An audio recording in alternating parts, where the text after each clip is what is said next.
Steve reached up to straighten a picture frame on the wall, only to have his glasses sliced by a chainsaw. No one in the family had a clue what Stan was up to. That's when Stan explained he discovered their house might actually be a world-famous historic brothel. Maybe there's a tiny resemblance to this old whorehouse? Let's tear this place apart! So the Smiths dove headfirst into renovating the place, but they soon realized it had been a terrible mistake from the start. Steve just sat down to catch his breath when he fell plop into the brothel's ruins hidden behind a secret door. He was scared out of his wits and tried to bolt, but froze dead in his tracks at the sight of a skeleton with its legs spread wide open. Sack swing!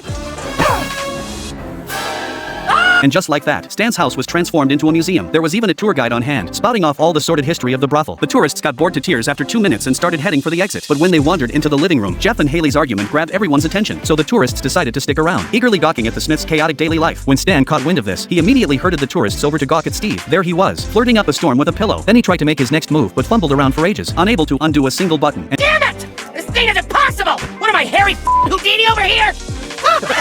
And just like that, Stan's house was completely swarmed by tourists. They treated the whole family like monkeys in a zoo. All of Steve's dirty magazines were put on public display, and Francine's outfits became the target of non-stop criticism and gossip. The tourists even set up a coffee shop right in the living room. By nighttime, Stan's house was still packed to the rafters with tourists. The whole family couldn't stand living without an ounce of privacy anymore, and they demanded Stan make a decision once and for all. Stan thought of his mom. She'd spent her whole life hoping he'd make something of himself. I'm staying. Then you're staying alone. Here's that. That'll be $8.